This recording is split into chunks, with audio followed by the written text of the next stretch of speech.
Now, she is a multi-award-winning comedian and presenter of The Great British Sewing Bee. And after becoming a mum for the second time last year, Sara Pascoe, she's heading out on a brand new comedy tour. It's called I Am a Strange Gloop. And she joins me now. I think I might be a strange gloop. What exactly is a strange gloop, Sara? Well, that's the state that I'm in after having 2 kids. I've got a 1-year-old and a 2-year-old. Oh, gosh. Not sleeping. No, obviously. Having to write new comedy.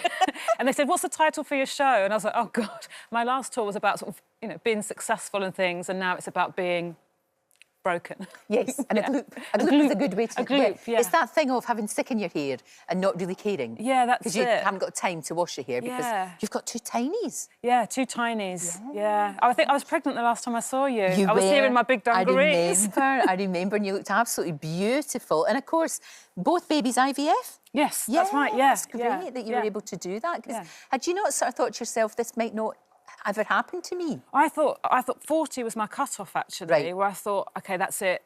It's not, I don't have children, it's, I didn't have children, we're done. My husband was desperate for... he's like, can we try a couple of years more? And then, look what's happened. He's ruined my life. I mean, I'm very lucky. Of course, of course. But you use that in your comedy, don't you? When we go to see I Am a Strange Gloop, we are going to hear stories about your life. Yes. I mean, obviously exaggerated for comedic effect. Yeah, but there's a lot of moaning about my husband, the housework, the children. My little baby, he's 1, he looks exactly like Danny DeVito. Oh. He's like an impersonator. Oh, that's so sweet. I know. Because usually it's Winston Churchill or Les Dawson. Yeah, but Danny DeVito, for some reason, his exact face. Oh, that's so cute. Yeah. I love it. And being a mum, because you have to juggle so many different things, but so does your husband. This is the thing. Everybody always asks women how they manage, but nobody ever asks the husband. But actually, these days, I think guys they've got better. Yeah, really good. And my husband's an actor, which is great because they're out of work a lot. So it's true. Good for taking care of the children. And he's a brilliant dad, actually. Oh, it's great. Yeah. It's just fantastic that it's... I bet you wouldn't have thought a couple of years ago that this would be your life now.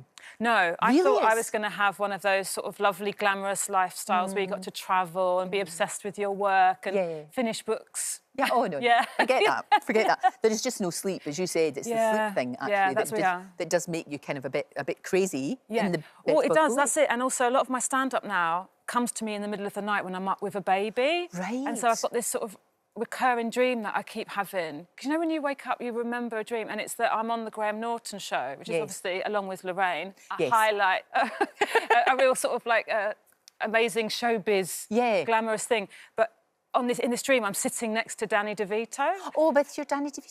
Yeah, and I just sort of automatically, out of habit, I just sniff his bum to see if he needs his nappy changing. and that's how I get cancelled. Yeah. So that's it. So my new show, I am trying to make it not too weird, right? Because my brain is a little bit all over the place. But it does that, and but look at the creativity that's happened. Yeah, hopefully. Now look, tell me about this phone call you got from Robbie Williams, who you thought you were going to marry. Oh gosh, obviously. Well, when I was a lot younger, I was just a massive Take That fan. Always been a massive Robbie Williams fan, and so it was a real shock because obviously I don't have his phone number, and so this number comes up on my phone, and I put it to my ear. And it was a video call, and I was like a grandma. You've got a lovely picture of your ear. Right down my ear. My dad does that all the time. Yeah, I just had no idea. And it was just, honestly, the sweetest thing. Honestly, the sweetest thing. He'd heard me on a podcast, and I must have been promoting my book or something, and he didn't think that the male comedian was very nice to me. And so he thought, I'll do something nice. And so he called and he said, I didn't think that guy was very nice to you. And then, like, this angel was like, do you want to come to my movie premiere? I've got this big film coming out. Of course, yeah. I think it's coming out in a couple of weeks, actually. It is, yeah. They had the called premiere. Better Man. And I got to go to his premiere like a super fan. Yeah. Do you know, that's lovely. It was so lovely. It really is. And I'm not surprised by that because he's a good lad. Yeah. And he's a kind person. He does a lot of things. A bit like George Michael used to do. Yeah. You know, like really under the radar, just being kind. I think being famous is such a crazy thing. And that's what his film is about. And but you can use it to sort of make people's day. Yeah, and that makes your day. I mean, there you are. That's sorted. Yeah. Now, look, tell me about your husband, because he's fantastic and fabulous and everything. Yeah. But he's in the Australian version of The Office. The Office, yeah. Right, so how do you know, these days, do you do your audition tape? Yeah. It's like a tape. You don't actually have to appear in person. Yeah, since COVID, what happens is, and this is the problem with going out with an actor, actually, is that you have to sort of sit there in the room, read the lines that the casting director used to at an audition. You have to do the auditions with them. Right. And then you've got to do it over and over again. And then you're like, what? It says you kiss another woman here. And then they've got the parts. So yeah. Oh, so he's got it, and Yeah, it's all. it's a massive job for Amazon. Yeah, they remade The Office, and it's done really well. Oh, that's It's got great. a female boss, so it's very different. You can watch it in the UK if people want to. Of course Yeah. you can. And tell me about Sewing Bee. Yes, so... Because that's really, what a great show. You would So never, in a lovely, million yeah. years, you think, right, OK, we're going to do this show and people will be sewing and making things, and you'd be like, nah. It works so beautifully, doesn't I think it? it's really comfort love it. viewing, and I think there's so many things going on in the world and in people's personal lives. I think it's so nice when you can just settle down and watch something where people are happy and they're creative and they're doing wonderful things. So Sewing Bee's great. We've got a Christmas special on the 19th of December. Great. And then the next series next year. And it was really great for me because I had my kids, I had time off, and now they've got me back. So I'm very, very lucky, actually. I'm glad, because it's a beautiful show. It's like the pottery show as well. It's that kind of thing. Yeah, lovely. And the baking and everything. Yeah, it's beautiful. Really and you sort of think to yourself, I could maybe do that. You know you couldn't. Oh, but I did the Christmas special a few years ago. I definitely can't. Yeah, and the sewers occasionally, they just never respect me, Lorraine. They look up at me and I'm like, oh, is your machine broken? They're like, go away, you can't help me. Leave me alone, leave me alone, don't do that.